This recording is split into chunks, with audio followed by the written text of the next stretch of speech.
Good evening, I'm Caroline O, and last week here on the evening edition we talked about sex, gender politics and religion with Dr. Azlina of the Obedient Wives Club. Also we had in the studio Marina Mahathir from Sisters in Islam and Dr. Ahmad Farooq Musa from the Islamic Renaissance Front. It was quite an exciting debate, so we thought it would be a good idea to bring Dr. Azlina back to the studios right here on In Conversation so that we can somehow get to know her a bit better, get a better understanding of her perspective. So Dr. Azlina, welcome back to the show. Very nice to have you here with us. Thank you for having me back. Thank you for coming in again. Now, first of all, how did you feel about last week's session?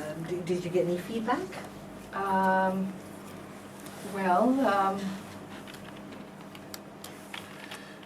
didn't actually look up, in the internet to see what they were saying or anybody else's, comments. I was comfortable with what I said and what I believe in. So I didn't want to impose on my views on anybody. People make up their own minds, their own choices. So there's no point in hearing or reading about their point of view, because what's important is what I'm comfortable with. That's right, and you believe what you believe and you're entitled to it, as we all are. Okay, now your outlook on life is very interesting, like I said earlier, we'd like to get a better understanding of the person that you are. So aside from being one of the committee members for the Obedient Wives Club, what do you do professionally? We know that you're a practicing doctor. Yes, I'm actually a prosthodontist. I specialize in cosmetic dentistry. Have you always... I don't like dentists, I have to admit. I hear that every day, but I consider that my part-time job now. My full-time job is with Global Ikhwan. I do a lot of counseling. I travel to counsel people as well. So that's more of my full-time. Well, what type of counseling are we talking about? Anything, because within the group there are about 1,000 women. So we look into their welfare, material and spiritual. So whatever they have problems, we try and solve. Whatever it is, we cater to their needs. Does that kind of work give you more satisfaction than, say, being a doctor?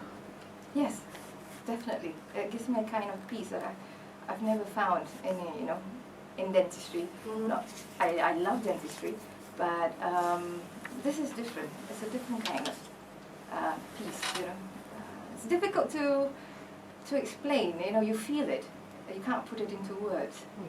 Okay. All right. Let's go into dentistry for just a minute here. Have you always wanted to be a doctor?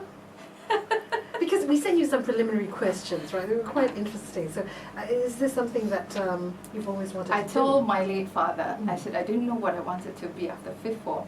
All I knew was I didn't want to be a medical doctor. Right. So he said, after seeing my results, he said, try dentistry. I said, okay, I'll give it a go. Because I don't know what I was into, but I grew to like it, so I stayed on. So that's how I became a dentist. Okay. So was it sort of a promise to your father that you would explore the medical profession? Anything related to science, because I took that subject in fifth form. So I couldn't go into economics. I didn't have any understanding of that. So next to medicine, I think my father thought, dentistry would be good for me. Well, it seems as though you have enjoyed it, like you said. So when did you set up your practice? How long has it been so far? It's been 16 years, actually. 16 years is a really long time. Yes. Any challenges? I've seen enough of teeth, I think. That's why I'm working part-time. Any challenges setting up a business, being a woman and everything? Yeah, there were challenges in the first few years, but after that it was, fine sailing. I was always working part-time, that much I knew. When I had my own business, I didn't want to go into it, full-time. I wanted time because I had a young family, then I had children. So I went in part-time with my practice, and I still taught a little bit at the university then. But I had given that part-time teaching about 10 years ago. Right. So when you say challenges, is it mainly the work-life balance sort of thing? Like you said, you had young children at the time. Was that hard for you? Initially, yes. But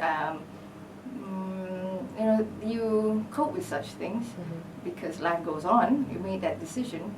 You just have to go through. I had the support of my husband, my family, which is really good. You know, he's a wonderful man, and he's given me a lot of support through the years. All right. So tell us a little bit about your childhood and upbringing. In your preliminary questions, you described your upbringing as being very Western. So tell us about that. Yes, because Mom and Dad, they studied abroad, so I came back. You know, my mother is a very visionary woman. She sent me to ballet class. Who would have thought, you know, in the 70s, send your daughter for ballet and piano lessons and swimming classes. But she was, you know, she was different for her time. We had braces then. Nobody even thought of having braces, you know, in the 70s. But she is a wonderful lady. She's still around. She's 77, really feisty, really fit. And I love her to bits, you know. Any brothers and sisters? Yes, there are four of us. My eldest brother, he's a cardiologist. My youngest brother, he holds a doctorate in aeronautical engineering. Oh, wow. So my sister, who's the only one who didn't do science, she is a chartered accountant. So she said she couldn't be outdone. So she said, there are 3 doctors. I have to get myself a doctor, and she did. So she's married to an eye surgeon. She's married to an eye surgeon? Oh, so she said, at least I'm Mrs. Doctor something. So I said, fine. I don't know how she managed it, but she's very good. So, so you've told us a little bit about your mom. Tell us about your dad. My late father was a simple man, you know, wonderful. I was close to him. He was so patient with his children. He never raised his voice. You know, basically just wonderful, and I miss him. Is there anything in your own upbringing that you currently emulate in your family with your children today? Well, my kids are brought up differently now. Previously, you know, I used to bring them the Western way, the way, you know, my mom brought me up. And then suddenly when, you know, I took a turn in my life and I changed the way, you know, I nurture and educate them. So they're not the same kids then as they are now. Very different. All right, we'd like to get to that turn in your life in just a little bit. In the meantime, I'm going to play your first song choice for us this evening. I'm going to go with this one. It's Cahaya by Generasi Harapan. Why did you choose this one? Oh, it's about the Prophet, and I love it. Here we go. Here it is. Cahaya by Generasi Harapan on In Conversation, BFM 89.9. BFM 89.9, the business station. Caroline O together with Dr. Azlina Jamaludin, cosmetic dentist and committee member of the Obedient Wives Club here on In Conversation. Going to respond to an SMS that just came in. Earlier you were I think this is what, in reference to what we were talking about earlier, you said you used to raise your children a certain way after your turning point, which we haven't got to yet.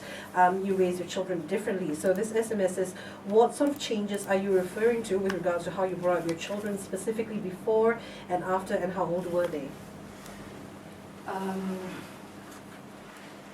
My daughter, I have 4 kids, 3 girls and a boy. My eldest is now 20. At that time, you know, I had Western names, but my sons call me Kyle. My eldest is Celesta. You know, I had Natasha. So they're not normal Malay names, but so when we had fun. I wasn't into religion then. I wasn't imposing on them for their prayers and all that. We were the normal modern, normal family. What we do differently now is we do the prayers together, congregational prayers. My husband as the imam, and I'm behind him with the kids. You see, we do almost every salat, every 5 times a day, like that, if all of us are at home. And I told my son, if the father's not around, he then becomes imam for the younger sister. So they will try to pray together all the time, which is good. It binds them together, and they become very close.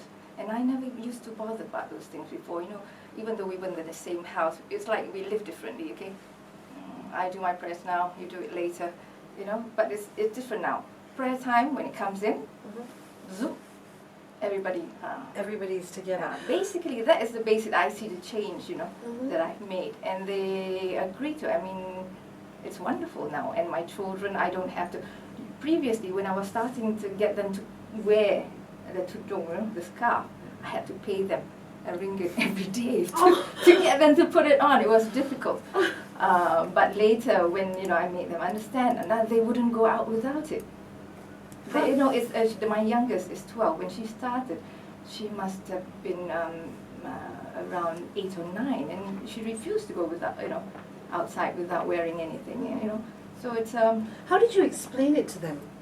I mean, these are because they saw the ages. changes in me initially. I just asked. I made Salat fun. I said, let's get together. We pray together. It's wonderful. Let's try it.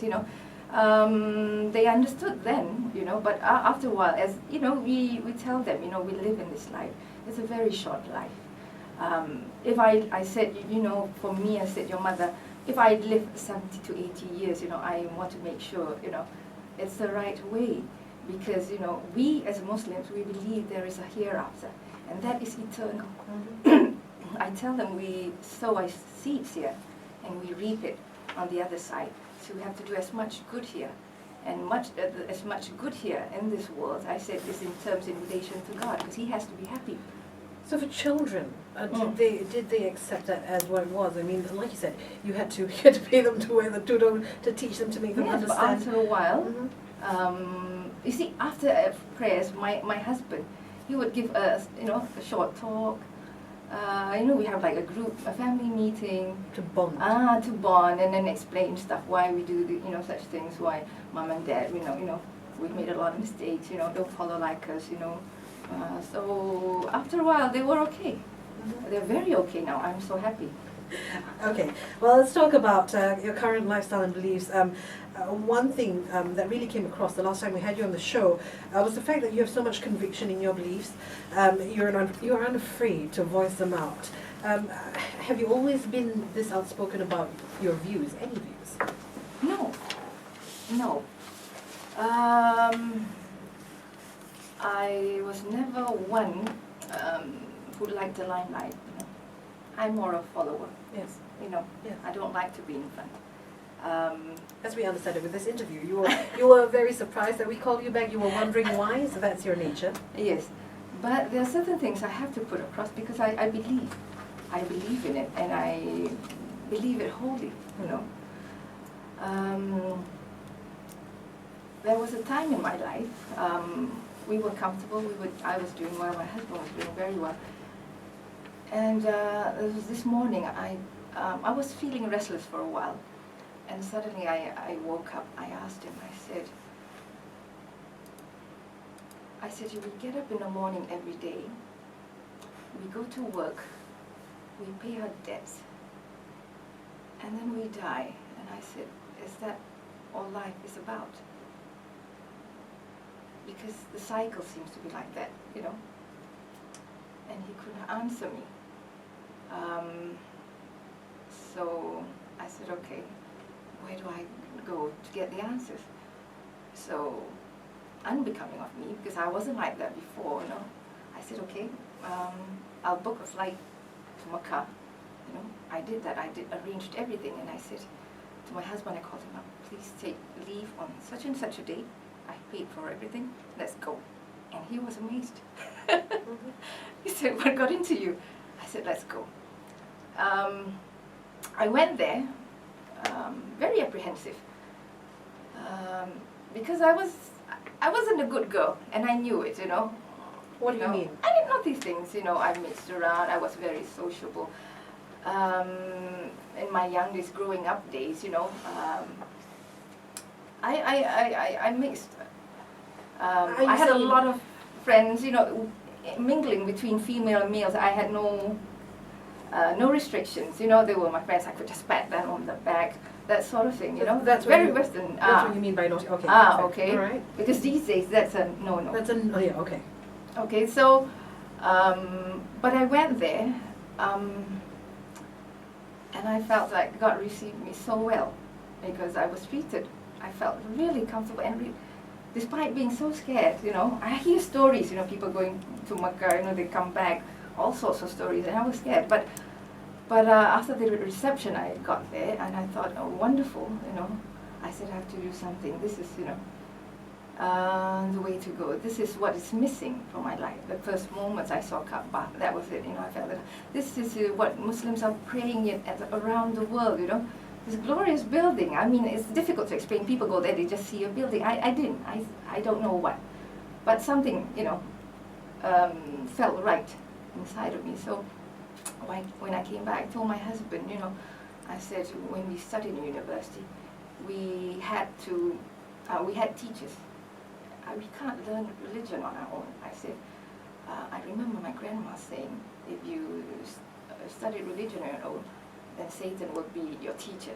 So I said, we've got to find our teachers. So we went around, my husband and I, we went to various mosques, we listened to various lectures, and then suddenly, about 15 years ago, a friend of mine brought me just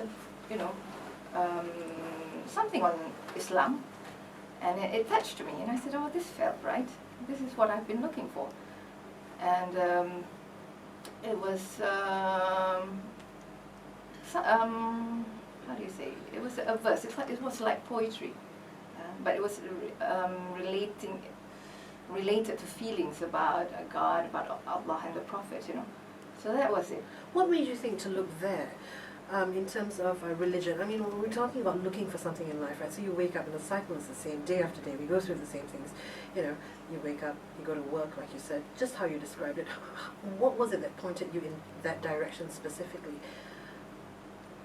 Because that was, I've tried almost everything. I've been on holidays, I've traveled, There was something just not right within me. So I searched my heart. I said, what is it that's missing, And I felt that, that God was missing, I didn't have him in my life back then. So I really jumped into it, I think. And that's what surprised people, at the extent that I actually jumped. So it was an epiphany for you. It was a huge epiphany, a spiritual one that you felt had really lifted you. And you decided to change everything about your lifestyle from then on? Yes, I actually changed. When I found the right teacher, he was a late executive chairman of Global Ikhwan. He taught me a lot of things while he was alive. I read his books and all that. And I felt right. It wasn't a matter whether, I didn't use my brain much. It just what was right inside. Instinctive almost.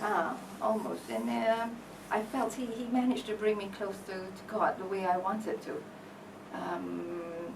And the whole family, my husband also followed his teachings, and here we are. Here we are. All right. We'll pick up in just a little bit with Dr. Azlina. Right now we're heading in for the BFM News Update. Stay with us right here on In Conversation, BFM 89.9. Good evening. Welcome back to In Conversation. I'm Caroline O, together with Dr. Azlina Dato, who is a cosmetic dentist and a committee member of the Obedient Wives Club. We had you on the show last week, and earlier we were talking about your turning point in life and how it is you got to where you are today. So let's move on with this specifically. Now, tell us a little bit about your family as well as your extended family, because the last time you were on the show, you did mention that your husband, you're in a polygamous marriage, rather, yes. That you are wife number one out of there are three. Out of three. And off air, we were talking about your initial reaction when your husband remarried and your reasoning behind that.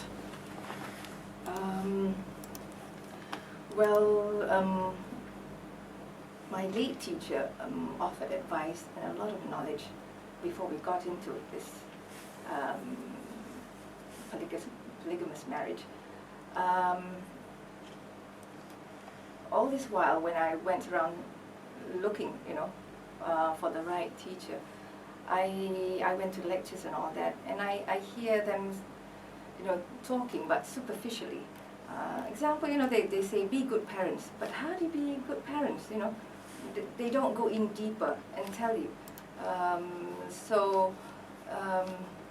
the late chairman, he taught me, you know, that what you have to do is you have to be in control of and suppress the nafs, the internal desires. Because there was this thing, the Prophet, he went after the Badr war, he came back and he told the companions, we're going to face a greater battle. And the companion says, what is it, dear Prophet? And he said, you know, the battle to control and overcome your internal desires, which is the Malay term for it is your nafsu.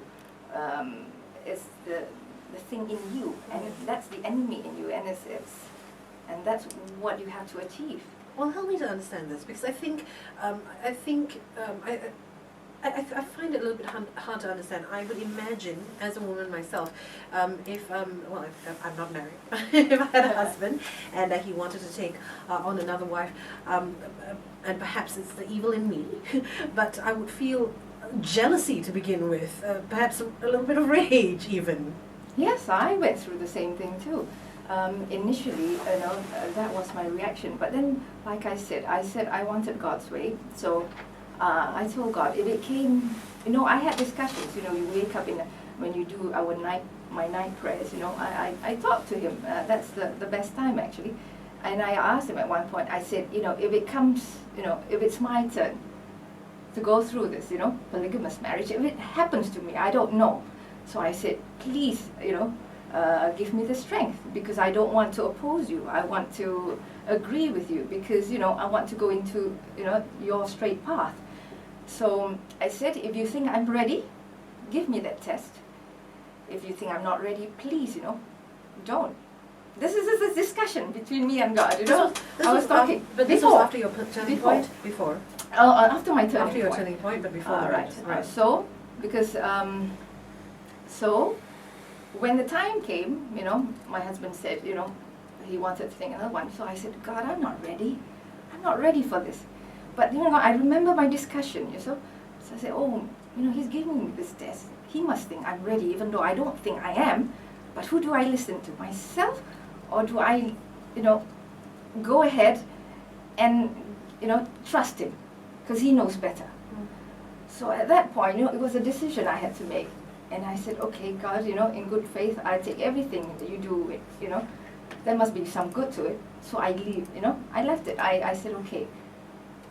And then I realized it wasn't easy, like most wives, but I realized that all this while I thought I was a nice lady, you know, like Marina said, you know, you did everything for your husband, but when your husband says he wanted to take another wife, then I realized, you know, God, I have this jealousy in me. I have this malice, I have this anger, and I can't die with all these, you know, because with the knowledge I got from the late teacher, he said, you know, these are no, you know, you can't carry with you to the grave. So I told myself, what are you going to do? You're going to try to overcome this, you know, and lead the straight life, you know, as God wanted you to do. He said, you know, make provision, you know, the best provision is piety and righteousness. So I said, okay, I will try to overcome and suppress. And I think because I realized, because I took, you know, God in good faith, He gave me His blessings. You know, He made it easy. And I really felt it. Because I really just surrendered myself. Because I said, I don't know anything, but I take it, you know, I trust that you know what you're doing with me, with my life. And my life is in your hands. I don't know which way to go. So I said, I trust you. So if this is the way for me, you know, give me your blessings and help me. And He did. Once you decided that was the way you wanted to go, did it all fall into place then? Yes. Magically it did, for me. Because, you know, when I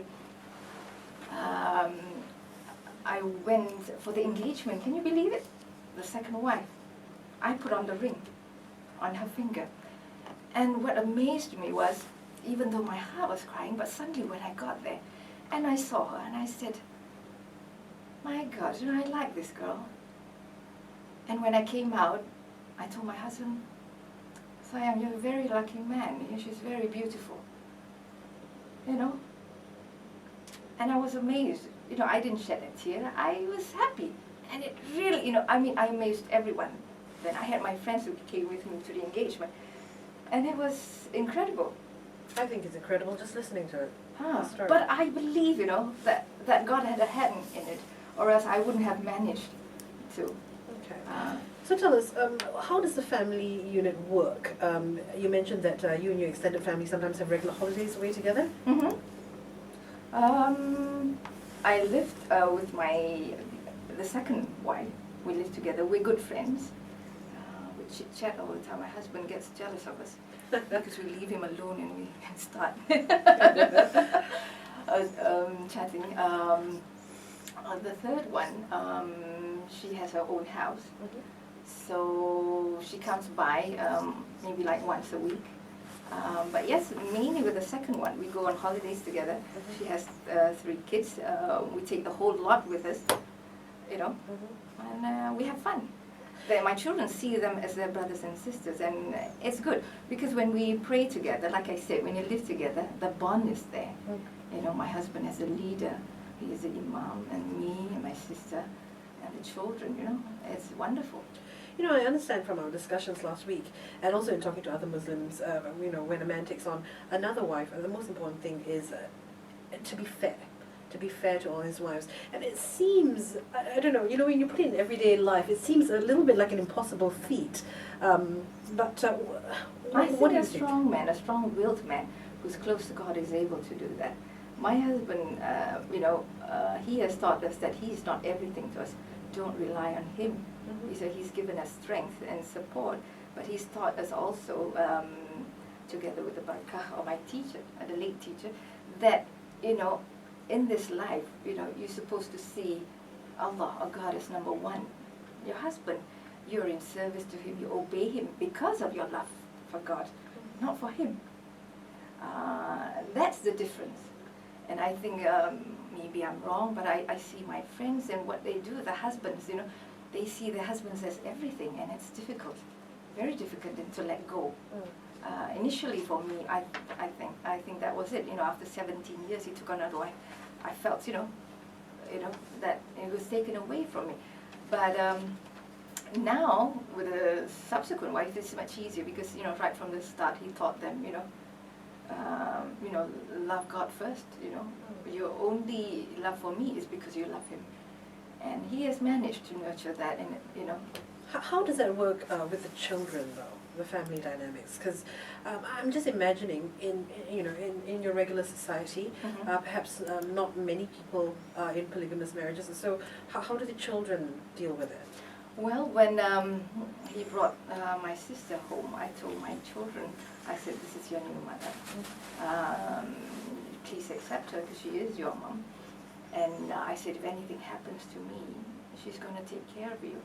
When I was young, I read about Cinderella. I read about I'm going to leave my children wicked stepmother. So I made friends with my sister. Mm-hmm. So, and over the years, I've seen her love for my children, and it's made me love her more because she would do things for my kids that I didn't think, or things like small things, like bringing candies and goodies or cakes to school. I mean, she's a good cook. So I'm not one in the kitchen. So I see them one day, right in the morning after dawn prayers, both of them, my youngest child and the other mother, baking in the kitchen. I said, what's this for? He said, I'm bringing this to school, Mom, this mother, has agreed to do this for me. And I said, oh my goodness, she's willing to do that for my child, And I felt it. I said, whatever I hear about this woman from other friends, I don't believe it because, I've seen her love for my kids. And I love her kids as well. They call me Mama. One thing that I find quite interesting, in the way like for example, the government is encouraging more women to enter the workforce. They want more women in decision-making positions. Yes. I think we're heading for 55%, if I'm not mistaken. So just looking down the road, it feels as though the traditional roles, male and female, might flip. How do you feel about that? No, I think as long as there's, there's a leader in the household, it's fine. Preferably be the men, because they're supposed to be, you know, they're going to answer to God, you know, how they nurture and educate their wife. They're the ones that will be questioned, you see, not the women. But I think what we meant to initially by the Obedience Wife Club is that, okay, you have disagreements, all right, you discuss it, but in the end, you know, don't argue about petty issues, you know. The wife just backs down. Let the husband decide, you know. You can't have two leaders in the house. Because people are going to divorce courts regarding really petty issues, you know, that nobody wants to back off. And I think in that respect, God says, you know, let the wife, you know, let the husband decide and make the decision. And I think he has a point that he made as he knows, you know, what should be the way. And so it's worked for you. And it's worked for me. All right. And an SMS came in, BFM listener says, how does Dr. Azlina's visionary mother reconcile with Dr. Azlina's views now? My mother has changed a lot over the years. Initially, she didn't agree, I have to say, but now when she looks at me and she says, you know, she sees how happy I am, how peaceful I am, she doesn't nag at me about it anymore. She sort of accepted it. What were her concerns? What did she nag about? She worried, I think like all mothers do, that I've been neglected, you know, that we fight. But she didn't see that, you know. I still come home with my husband. We still, you know, we're still very loving. And over the years, she has accepted it. All right. So tell me, Dr. Azlina, what makes you happy these days? Tough question. I'd like to be happy every day. These days, I have a grandchild, a grandson. I'm happy that, for my daughter. Basically, I see my children grow, and then, you know, I look at them and how they've actually, how can I say, my second daughter, she's not as academically inclined as my eldest. So I remember at one point when she was doing her UPSR for her trial, she managed only 2 B's and 3 C's or something, whereas the sister got straight A's. So she said, Mom, what else can I do? So I said, only God can help you now. I said, why don't you talk to him? Get up in the middle of the night, do your tahajjud prayers, and talk to him and see, you know, what he can do for you. So she actually did. A week before the exams, she, you know, woke me up, 4:30 in the morning. She said, how do you do the tahajjud prayers, you know? So I said, okay, there's optional prayers. So she did that, and I don't know what she said. It's between her and God. But when she came out and she got 4 A's, she was a believer. She said, God help me, Ma. Yes. She really did. You know, and now I don't have to nag her about anything.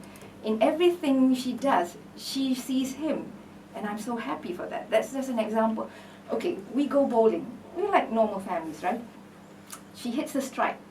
And I said, bravo, Dania, you did very well. And she said, God help me, Ma. Everything is like that, you know? And I said, I don't teach these children to say that. I don't say that all the time either, you know? But she became a firm believer. I think it's very interesting. I mean, I suppose your belief, your way of life, perhaps unconventional for some, depending on your school of thought, obviously. But is it easy to infiltrate this lifestyle into everyday life? I'm just thinking, you know, whether it's practical sometimes. Oh, I'll give you an example. For example, when we had you on the show the last time, we tried not to place you next to Dr. Farouk, who was in the studio as well, so that you'd be seated away from him, and so we had Marina Mather in the center. I mean, is it practical? I don't see any problems. I don't. Have you not come across any problems in that respect? What makes it difficult is sometimes traveling, but you normally travel together in a group, so wouldn't be just the seats. You know? Yes. We do, on the plane, we wait for everybody to be seated. My friends and I would just, you know, say, sir, would you mind moving to, you know, and normally, you know, people oblige. Yes. All right. Dr. Azlina, looking ahead then, what does the future hold? I mean, you know, what's the goal? What's the goal? I try to be a better person every day. I try to do as much good as I can in this world. Sow a lot of seeds, hopefully reap the harvest in the afterlife. I know probably have another 20, 30 years to go, maybe, who knows, but hopefully very fruitful, so that I have no regrets in the afterlife. God will look at me, you know, probably wink at me if he could, and say, you know, you've done good, because you've trusted me, you surrendered yourself to me, you've put faith in me. And I think that's all he wanted all this while, you know, that people actually put faith in him. You'd say that he's the most merciful, most forgiving, everything. But, you know, we forget. People tend to forget, you know. There's so much to be thankful for. I know I thank him every day. I get up the first thing in the morning when I open my eyes, I say, thank you, God, for giving me this life. And I try to be, because he teaches, you know, he says, you know, be a humble servant who appreciates whatever he's done for you, and the more he will give you. And I try to practice whatever, you know, the Quran entirely. I try to, you know, be good or bad, I take it everything in good faith. Because you can't take parts of the Quran, you said, I like this one, I don't like this, I accept this one, I don't accept this. I don't. I accept it in its entirety, be it good or bad, whether, you know, like polygamy, the West really condemns it. And you have Muslims who are against it. But like I said, you know, God knows better. He made that, and I trust everything he does. You know, it's for us. It cannot be bad, you know. So that's why I set out to prove. I said that can be beautiful if done properly. And alhamdulillah, you know, he's given us his blessings, and it's been great so far. Hopefully, it will go on like this till the day I die. All right, I like that. I'm going to wrap up with a line that was written by Yamin. I nicked this from his Facebook. He said, as members of a multicultural society, our responsibility is to understand and tolerate, not judge and condemn those who have different beliefs. On that note, I'm going to play your last song choice for us this evening, Billy Joel's Just the Way You Are. Thank you very much for joining us this evening, Thank you for having me. Thank you so much. Having you here. BFM 89.9.